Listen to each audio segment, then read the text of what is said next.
was born in this four-room house right next to the Union Baptist Church in Plateau, Mobile, Alabama. In this house, my grandmother had taught us a whole lot about this history. But me being a little girl, I didn't know that this history was as important as it is. They wanted us to remember that our family came over on the Clotilda, the last slave ship.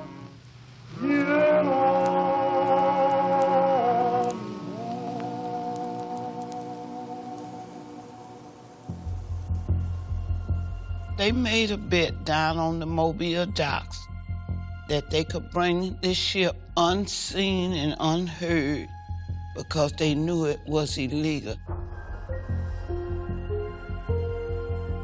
It was a racist deed that victimized 111 people from Benin and brought them here with the intent of enslaving them.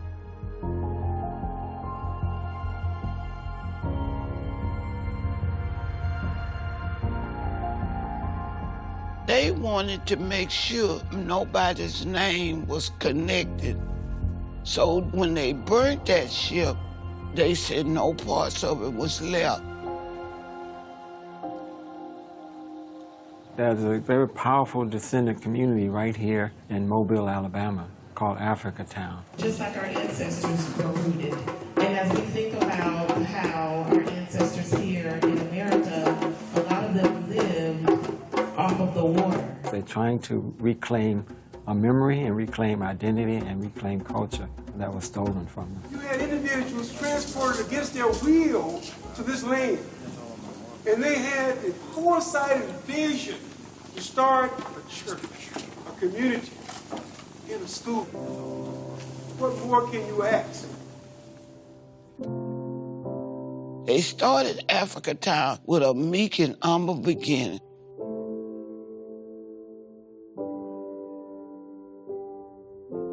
They wanted to make this their Africa. They wanted everything right here. This community at one time was self-sustaining. Had barbershops, grocery stores, cleaners, everything that you needed.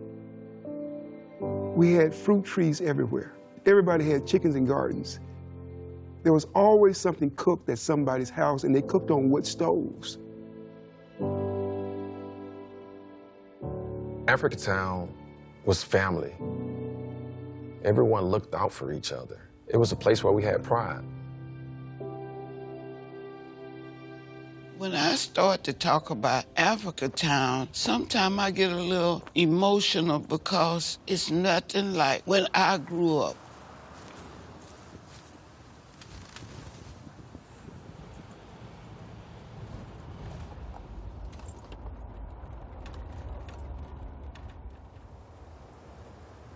Up until the late 50s, Africatown was its own incorporated area.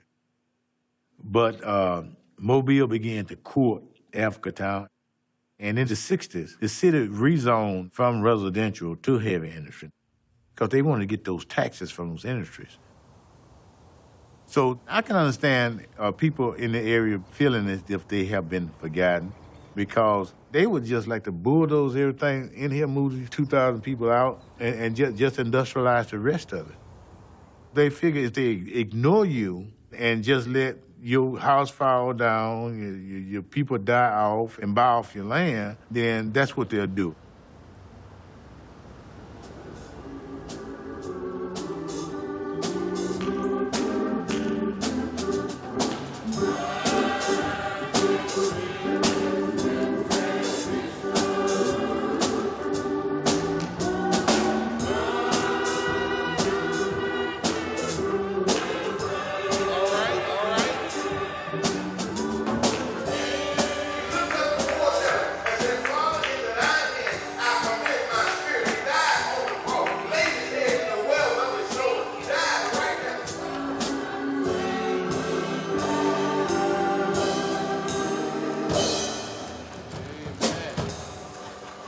When I first came to Africatown, I met the congregation I found out that just about every family has someone that they knew or was infected by cancer.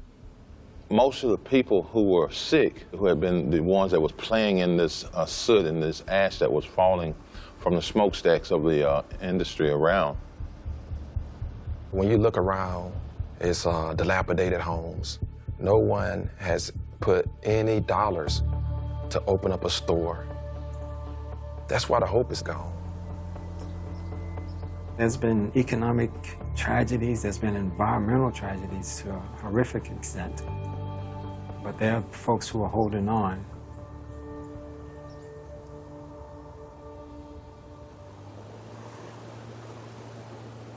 Now, after they're able to go down and find parts of that ship, maybe now it'll be documented as the last slave ship.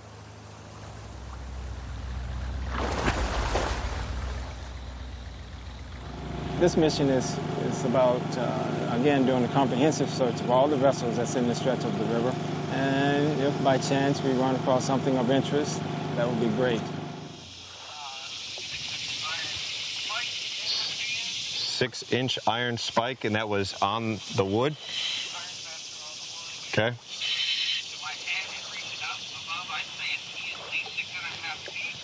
Okay. Are you going down or are you going up?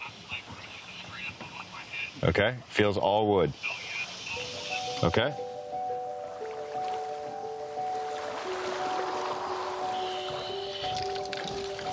Identifying a shipwreck is a difficult business. We look at what the craftsmanship suggests to us. There's one target in particular that stands out. It's roughly the same size as Clotilda. 86 feet long and 23 feet wide, according to its registration documents. Frames of oak, as well as planks of southern yellow pine. Fasteners all made of iron. We haven't seen a single fastener yet made of copper or brass. We've got a ship of the right size in what we think is the right place. At this stage, where we're at, this could be Clotilda. If the vessel is located, it's going to be a very powerful artifact to help us tell the story.